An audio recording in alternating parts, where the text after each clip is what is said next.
Salut à tous, bienvenue dans 100% pétanque, votre rendez-vous quotidien pour vivre les temps forts de cette 65e édition du mondial La Marseillaise à pétanque. Et ce mardi, la compétition est rentrée dans le dur sous une chaleur écrasante. Les parties se sont enchaînées, les 32e, 16e et 8e de finale, des parties de haut vol, des parties très disputées. Pour ce débrief, je serai accompagné d'une légende de la pétanque, Marco Foio, 6 fois vainqueur du mondial La Marseillaise à pétanque. Merci d'être avec nous, Marco Foio. Et avec un arbitre de haute classe, Patrick Grignon, arbitre international. Merci à tous les deux d'être avec nous. On va démarrer par le fait du jour. Et par votre élimination, Marco Foio, 8-13 face à Béranger. Qu'est-ce qui a manqué dans ce 8e de finale? Pas grand-chose. On a un peu moins bien joué que ce matin.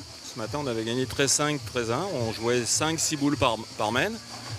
Là, on a eu un petit coup de mou. On a manqué des boules importantes. On a manqué... moi, j'ai perdu 4 boules d'appoint. Sur une main importante, on a manqué quelques boules au tir.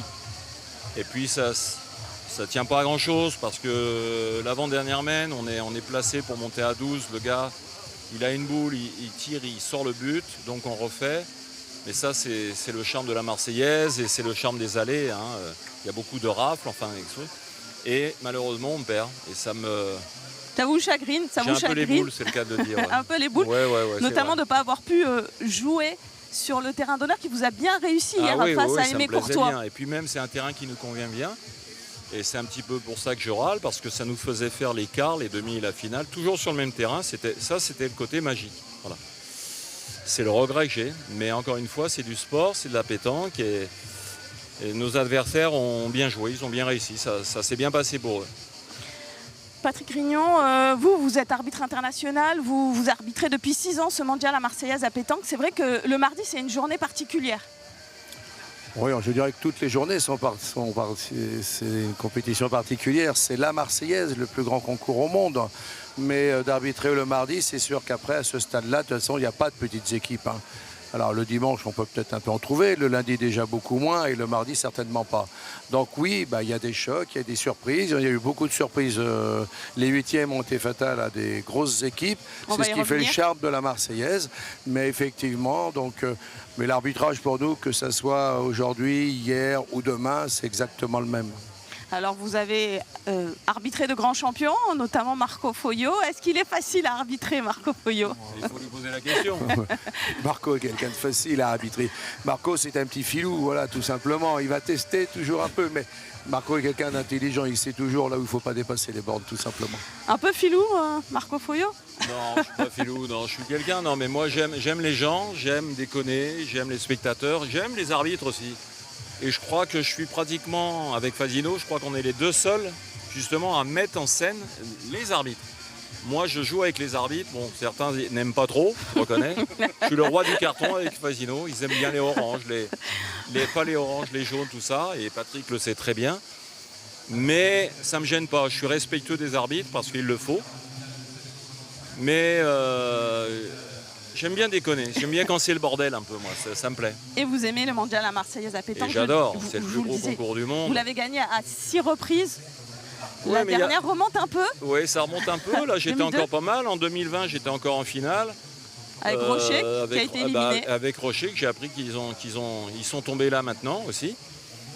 Mais bon, voilà, le regret, quand on perd, on a toujours des regrets. Parce que si on analyse des mains, on sait qu'on peut gagner.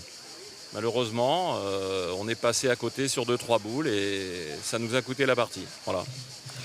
Ça ne sera pas pour cette année alors d'égaler le record d'Albert Pissapia? Oui, mais moi je suis tranquille. Est-ce que vous courez derrière? Est-ce que plus l'attente est grande et plus le rêve est fort? Moi, la Marseillaise, j'ai réussi. C'est une histoire d'amour avec le mondial. À l'époque, c'était avec Michel Montana, qui était un peu mon deuxième papa spirituel. Après, il y a eu Pierre Guy, tout ça. Maintenant, c'est Marion Barthélemy qui a repris. Moi, c'est une histoire d'amour. Et puis, je pense que j'ai encore 15 ou 20 ans devant moi. Et... c'est tout ce qu'on vous souhaite, Marco. Voilà. Et puis, c'est toujours un plaisir, c'est du bonheur, voilà. On dira ça comme ça. Puis Patrick, je vais encore l'emmerder encore quelques années. Mais j'espère en tout Mais cas. il aime ça apparemment. Ah ouais, moi j'aime bien. Ben, c'est vrai que quand les parties sont trop tranquilles, sincèrement, moi j'aime bien que ça bouge un peu quand même. C'est vrai aussi. Et vous êtes vous aussi un amoureux du mondial. C'est une compétition particulière à arbitrer. Oui, c'est un concours particulier parce que le nombre, il y a la chaleur, il y a beaucoup de choses qui fait que. Mais arbitrer la Marseillaise, oui, c'est un plaisir. Alors il y en a qui vont pas du tout aimer. Parce que c'est vrai qu'il y a beaucoup de travail, c'est vrai qu'il y a de la tension, c'est vrai qu'il faut être très réactif. Mais moi, j'adore ça. Voilà, c'est un concours que j'aime particulièrement arbitrer. Marco Foio, est-ce que vous savez comment lui est venue la passion de l'arbitrage à notre ami Patrick Grignon? Pas du tout. Vous allez me dire, c'est un peu par hasard. C'est tout à fait par hasard, c'est simplement qu'à l'époque où j'habitais Figeac, il y avait une très belle partie, j'étais gamin parce que j'avais 20 ans, hein, donc il y avait une très belle partie et je pouvais impossible de voir les joueurs parce que c'était des grands joueurs du même acabit que Marco qui jouait et là il y a un spectateur qui est là, et ben, t'as qu'à faire arbitre hein, et puis comme ça tu seras au milieu, et ben j'ai fait arbitre. Mais je ne pensais pas que ça m'aurait conduit, je dirais, maintenant à être au niveau international. Et de côtoyer de grands champions. Et de côtoyer des grands champions. Voilà, alors, je voulais revenir avec vous, messieurs, sur ces huitièmes de finale. On a vu l'élimination de Rocher face à Perrault. Puccinelli qui a perdu au tour précédent. Oui. Est-ce que vous êtes surpris de l'élimination de ses favoris en tout cas? Je ne suis pas surpris parce que, encore une fois, dans les allées du parc Borély, il se passe plein de choses. Souvent les mènes, enfin il y a encore là ça va, il y a eu des carrés qui ont été faits, mais combien de fois j'ai perdu des parties entre 15, 16, puisqu'avant on jouait 20 mètres, où il y avait des mènes qui se faisaient à 17, 18 mètres à cause justement de la rafle. On est bien d'accord. Et la rafle, c'est sûr que si du jour au lendemain la fédération elle annulait la rafle, je crois qu'au lieu d'avoir 4832 équipes, ils en auraient 3000 de moins. Les gens viennent pour ça, parce que c'est la bataille. Et le fait que Rocher ait perdu, Bonetto et comment il s'appelle, Roby. L'équipe de Puccinelli, moi-même, ben justement, on a perdu sur un coup de rafle. Ouais. Si ça se passe par exemple sur ce carré-là, ça n'arrive pas, parce que bon, ben là il y a des pierres. Mais encore une fois, il faut savoir faire avec. Savoir faire avec, c'est compliqué. Et comme vous l'avez dit tout à l'heure, en plus, moi j'ai joué hier, avant-hier, on a joué à Saint-Tron, pas un pet d'ombre, rien du tout, 75 degrés, hier 208 degrés. Vous en avez beaucoup souffert hein, cette année, il a fait plus chaud que les autres années. Ah oui, là j'ai fait une Marseillaise, donc je pense que Marion Barthélémy, toute l'organisation, écoutez les gars, soyez gentils, pensez à moi, bon je suis encore jeune, mais mettez-moi des brumisateurs. Que je joue dans le confort, parce que là je commence à prendre un coup de vieux, hein, je vous dis de suite. Hein. Ça vous fait pas sourire. Oui, mais c'est du Marco. Voilà, c'est du Marco Foio qui a contribué à populariser aussi cette discipline et à médiatiser aussi, parce que c'est un showman, Marco Foio. Alors, je pense qu'il faut rendre à César ce qui appartient à César. Marco Foio, il faut le dire, si la pétanque a été médiatisée au niveau du monde entier notamment, c'est lorsqu'il était parti à l'étranger, notamment à New York, si ma mémoire est bonne, hein, et c'est là qu'il tourne. Il a vraiment exporté la pétanque, en tout cas, et c'est ce qui a permis à la pétanque de se développer médiatiquement. Et justement, avec la médiatisation, les règles ont aussi évolué, les règles d'arbitrage. Alors les règles n'ont pas évolué, mais elles vont tenir compte, bien sûr. Le règlement FIFPJP, c'est un règlement international, donc, est toujours en modernisation. On est obligé de tenir compte de l'évolution de la société, de l'évolution des joueurs, de l'évolution des attitudes. La pétanque, quand l'a connu Marcon, quand il a démarré il y a 50 ans, peut-être voire même plus, je dirais que ce n'est pas la même pétanque que maintenant. C'est vrai que la télévision, la médiatisation a favorisé au développement de la pétanque. C'est important. Mais ça a aussi un petit peu la contrepartie. C'est que quand on est médiatisé, il faut toujours être parfait. Parce qu'après, on a du mal un peu. Quand vous perdez une partie, que vous n'êtes pas regardé, vous n'êtes pas filmé, bon, c'est pas très grave. Et maintenant, les réseaux sociaux, ils font beaucoup de bien, mais peuvent faire aussi beaucoup de mal.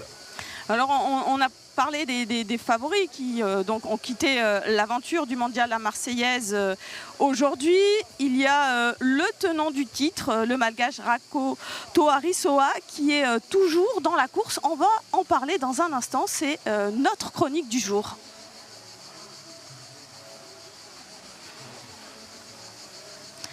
Salut Camille. Salut Sabrina. Alors, on a vu certains favoris ont quitté la compétition, mais le tenant du titre, le Malgache Rakoto Arisoa, est toujours bien présent. Effectivement, avec Franck Pic et avec Zigle. Donc Franck Pic, pensionnaire du club de Dessines près de Lyon, et Zigle qui est champion du monde de tir de précision. Voilà, ils sont toujours en lice, qualifiés pour ces quarts de finale. Alors ça n'a pas été simple parce qu'ils ont affronté en huitième de finale Rémi Gallo, qui est associé à Dylan Dubois et Jason Giraud, deux jeunes de 17 ans qui sont phénoménaux en ce moment. Voilà, notamment sur des nationaux. Ils ont gagné deux nationaux, notamment un avec Alessio Cocciolo qui a été assez mémorable face à des compères de Marco Foglio de la Boule Aixoise notamment. Voilà, qu'on salue. Je salue Bruno Moncio là, qui nous écoute. Et voilà, donc huitième pas facile parce que en plus les deux jeunes avaient le tir à la gagne. Donc voilà, les Malgaches, en tout cas ces deux Malgaches là associés à Franck Pic, étaient pas loin de l'élimination. La pétanque malgache, l'année dernière, c'était la première fois qu'une équipe malgache gagnait ce mondial. Et c'est normal. C'est une nation de pétanque. C'est normal, à l'époque, c'est dans les années Popelop, non, pas si loin que ça. J'en avais parlé avec Michel Montana. J'ai dit, tu vois ton mondial la Marseillaise, un jour, tu vas voir une équipe internationale qui va gagner. Ça aurait pu être le Maroc, la Thaïlande, les Malgaches. Bon, les Malgaches, il y a une grosse communauté de Malgaches sur Marseille, tout ça. Il y a des grands joueurs. Moi, je les considère un petit peu comme les Brésiliens. Bon, quoique le Brésil, en ce moment, au football, ils ont perdu face à la Norvège, c'est pas un bon exemple. Oui, mais c'est quand même, ils ont les joueurs. Les joueurs, ils ont faim. Ils ont le talent aussi. Ils ont le talent, bien sûr. Et puis maintenant, tout ça, ces nouvelles nations montent. Et on imaginait que les Français, on allait gagner le championnat du monde pendant 60 ans. Non. Maintenant, on joue dans le monde entier. Moi, je peux vous le dire parce que j'ai fait des tournées en Thaïlande, je suis parti en Chine, je suis parti au Japon, je suis parti en Australie, en Nouvelle-Zélande. Aux États-Unis, on le disait. Là, les États-Unis, j'y retourne faire une tournée de 5 semaines au mois d'octobre-novembre.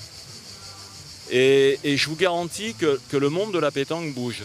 Et le mondial, qu'est-ce qui est le plus beau ? Justement, c'est ça. Puis on a eu les femmes. Les Malgaches ont gagné aussi le mondial féminin.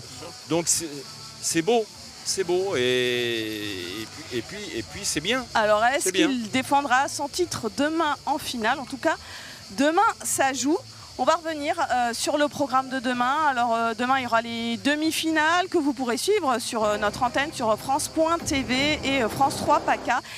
Et puis la grande finale qui sera à suivre demain après-midi, qui pour succéder justement à Rakoto Arisoa. Tout ça, ce sera à suivre sur notre antenne. Merci à vous trois d'avoir été là pour ce 100% pétanque.